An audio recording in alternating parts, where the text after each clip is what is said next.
Alright guys, Supreme Kami here, and today we are going to be doing the Alteration review for the Tall Strike Gundam Glitter.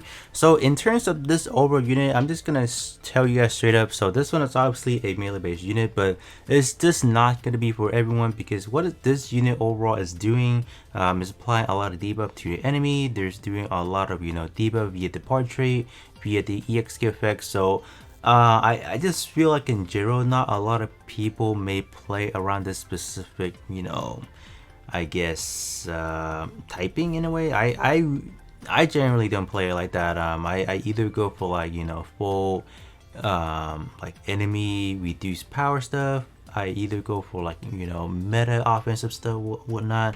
Rarely do I go for debuff just because I don't know where in the game content I'll kind of use it at.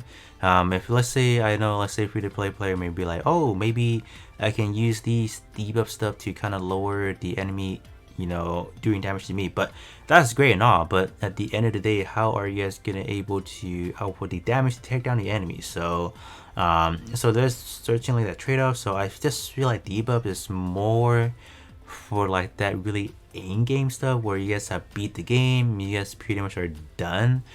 You want to like for friend battle. I guess the simplest way, this is for more friend battle oriented rather than like for actual game content. It could be useful, don't get me wrong, because there's certainly I guess in boss multi-mission it could be useful. You can just literally debuff the enemy and then your whole squad or your other allies, they don't take any damage. That could be cool, but other than that, like, I just don't know how debuff is good in general. So yeah, you can definitely correct me if I'm wrong on that. It just kind of me playing the game, I don't really use it too much. But let's kind of get over to talking about the part. We do have 8 parts in total, and there are a lot of stuff that revolves around debuffing stuff. So and then another issue I guess I found with this overall unit is they kind of put a little bit too much into the overall shot attack and shot defense, so hence this one isn't really that good of like a melee based unit, I guess, in a way. Like they really do need to stop doing this type of things where like in like an exclusively melee based unit they kind of went ahead and slide in a lot of shot attack, shot defense, whereas the actual melee attack, melee defense is not as good as we want it to be. So they gotta stop doing that. Like, I know there are specific areas or specific unit they went like completely like do type build centric, but it's not for everything. So they gotta stop doing that because it's not it's just not right. So that's that. Just kind of get that out of the way. So Head Vulcan, this one is a pretty special one in my take, because this one actually does a lower melee and shot attack by 24% and also C power, so pretty cool. I don't actually have it myself, so that's kind of unfortunate. I would want to use it, but yeah, that's pretty good, right? I don't think it deserves the alteration because Head Vulcan generally don't really do too much damage anyways.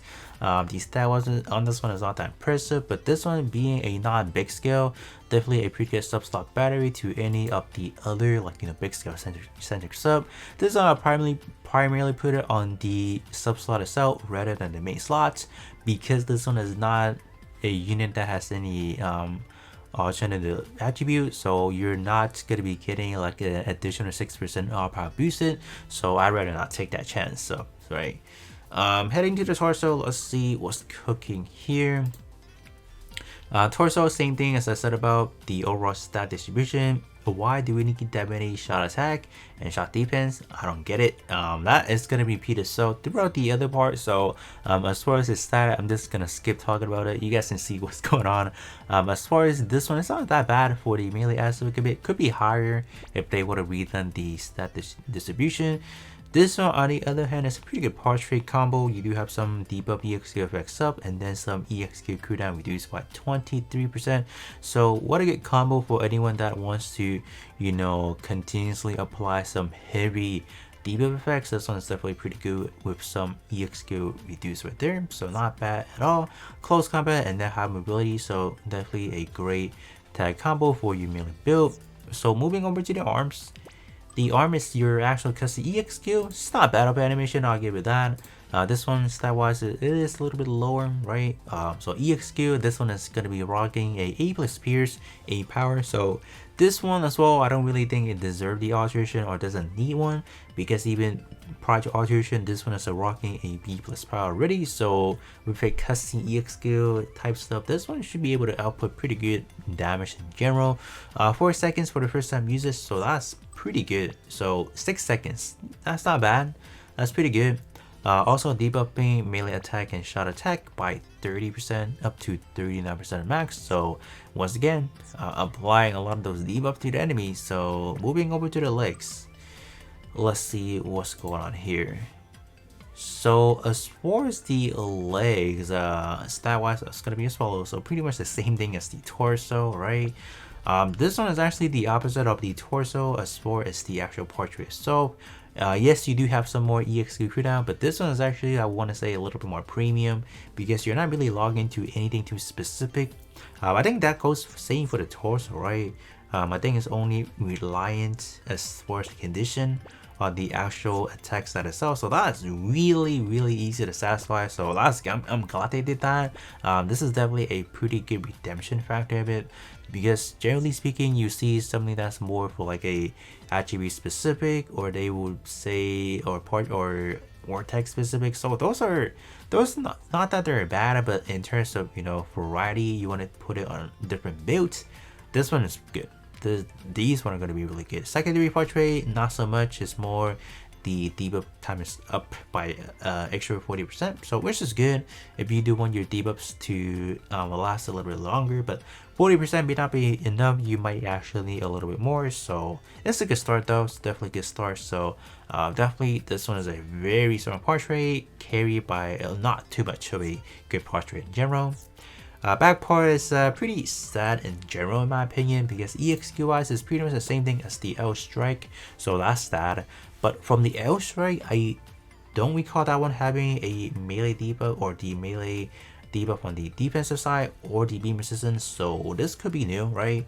A little bit longer for the first time usage, so I am assuming 12 seconds. Yeah, so 12 seconds. So yeah, this one would need some initial charge unfortunately. So, but yeah, this one, no, I really wouldn't get the alteration to this one, just because the EXQ itself is a pretty jank. It's not really that cool enough. So I would say prior to alteration should be hitting hard enough already, if I want to say.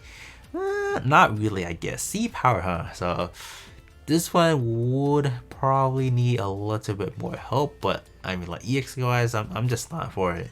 I would rather go ahead and use the standard version, the L strike with minus these effects, right? Then rather give my resources to an EXQ that we already have in the standard version. So that's just kind of my take on it. So moving over to the beam saber. Beam saber is probably the only, I would say, redeeming factor about the overall unit. So this one carries one of the more traditional, you know, EXQ boosted, EXQ charge boosted up to 30%, and then some enemy all damage plus 40%. So that's pretty hot. So not bad for this one at all. Definitely pretty good. So I don't think, yeah, this one is definitely pretty good. So I don't really have much to say about this one. So tag wise, pretty good right there. But what's bad is definitely the short pistol version of it. This one is bad. Like, what can I do with this?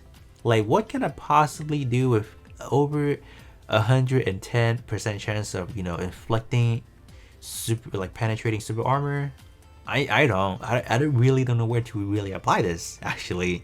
So that I'm just like, yeah, this one is like, get out. This one is starting no purpose pretty much. So kind of unfortunate. I don't really see why they have that. I don't know. Tag wise on this one is high mobility and then Gundam type. And last but not least, we have the ranged weapon itself. So this one is going to be pretty much the debuff backbone, if you want to call it. Double debuff stuff. You have debuff time up by 50%. So now you're up to 90%. So you're pretty much able to double in terms of the original time of the debuff. So debuff effect. So if you want that, that's certainly pretty cool, I would say, right? And an additional 45% debuffs right there, effects up. So yeah, now you're up to like what, 95%, right? So, or 85%, something like that. That's good. So yeah, so tall strike glitter, definitely not really for everyone. It's meant for people that want to play as a debuffing role.